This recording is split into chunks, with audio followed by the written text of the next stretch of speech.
खबर का रुख कर लेते हैं। अगली खबर है संभल से जुड़ी, जहां आपको बता दें कि संभल में समाजवादी पार्टी के सांसद जियाउर रहमान बर्क की मुश्किलें बढ़ेंगी या फिर उन्हें थोड़ी राहत मिलेगी, ये आज साफ हो जाएगा।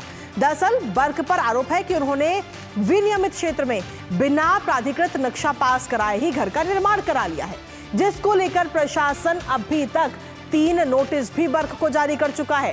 पहला नोटिस 5 दिसंबर को, दूसरा नोटिस 14 दिसंबर को और फिर तीसरा नोटिस 28 दिसंबर को।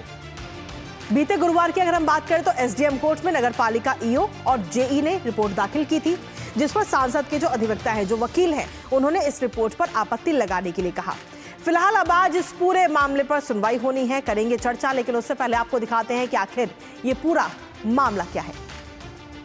तो ग्राफिक्स के जरिए नजर डाल लेते हैं इस पर कि आखिर ये पूरा मामला क्या है और बर्क की मुश्किलें बढ़ेंगी या राहत मिलेगी, ये सवाल इस वक्त अभी फिलहाल बना हुआ है अवैध निर्माण को लेकर, क्योंकि बर्क जो है वो बुरी तरह फंसे हुए हैं। संभल से समाजवादी पार्टी के सांसद जियाउर रहमान बर्क बिना नक्शा पास करवाए ही मकान बनाने का आरोप इस वक्त जियाउर रहमान बर्क पर है, जिसको लेकर के कई सारे नोटिस भी उनको दिए जा चुके हैं, तारीख पर तारीख हो चुकी है। मामले की सुनवाई आज होनी है, जिसमें जियाउर रहमान बर्क अपना पक्ष रखते हुए नजर आएंगे एसडीएम कोर्ट में। हालांकि देखना होगा कि उसके बाद में प्रशासन की तरफ से क्या कुछ फैसला लिया जाता है। पालिका ईओ और जेई की रिपोर्ट के बाद अहम सुनवाई है आज तक, यानी कि 4 तारीख तक की मोहलत दी गई थी जियाउर रहमान बर्क को। नगर पालिका ईओ और जेई ने एसडीएम कोर्ट में अपनी रिपोर्ट दाखिल की थी और रिपोर्ट दाखिल करने के बाद में अब आज होनी है अहम सुनवाई इस पूरे मामले पर।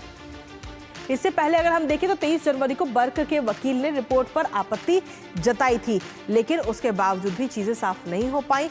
यूपी रेगुलेशन ऑफ बिल्डिंग अगर हम देखें तो पूरे इस एक्ट के तहत ये पूरा मामला आता है। फिलहाल देखना होगा कि क्या कुछ कार्रवाई की जाती है इस पूरे मामले पर, क्योंकि अगर सख्त कदम उठाए गए तो कहीं ना कहीं उनका जो घर है उसे तोड़ा जा सकता है, यानी कि बुलडोजर चल सकता है। इसके साथ ही बर्क के जो पिता है वो किस तरीके से सफाई इस पूरे मामले पर देते हुए नजर आ रहे हैं, वो भी आपको बताएंगे, क्योंकि बर्क के पिता का कहना है कि मेरे बेटे का जो मकान है उससे कोई लेना देना नहीं है। बर्क के पिता उत्तराधिकारी हस्तांतरण के लिए एसडीएम कोर्ट में भी अर्जी दाखिल की है।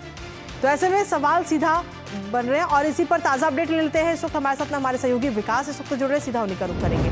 विकास, क्या कुछ ताजा अपडेट है आपके पास में इस पूरे मामले को लेकर, क्योंकि आज होनी है इस मामले पर अहम सुनवाई, जिसमें फिलहाल नजर इस पर लगातार बनी हुई है कि क्या उन्हें राहत मिलेगी या उनकी मुश्किलें और बढ़ेंगी। विकास, देखिए, जो करता है वही सामने आता है, ये जो कहावत है ये इस मामले में चरितार्थ होती है। निश्चित रूप से जियाउर रहमान बर्क की तरफ से जो दलीलें दी गई हैं, उसके बाद जो प्रशासन ने जांच कराई है, जैसा कि अभी आपने बताया था कि जेई और एई की जो रिपोर्ट आई है उसमें यह साफ स्पष्ट हो जाता है कि वह मकान जियाउर रहमान बर्क के नाम से ही है। इससे पहले उनके दादा शफीकुल रहमान बर्क पे था, जो उनके द्वारा अपील की गई थी कि उनके पिता के नाम की यह संपत्ति है, उनको नोटिस देना उचित नहीं है। उस रिपोर्ट में स्पष्ट हो जाता है कि वो इन्हीं के नाम का है। अब अगली कार्रवाई तय की जाएगी कि आपने बिना नक्शे का मकान क्यों बनवाया। निश्चित रूप से उस पूरे क्षेत्र में जिस तरीके से इनके द्वारा जो गतिविधियां की गई, 1,91,00,000 का बिजली का इनके ऊपर नोटिस रहता है, बिजली चोरी का।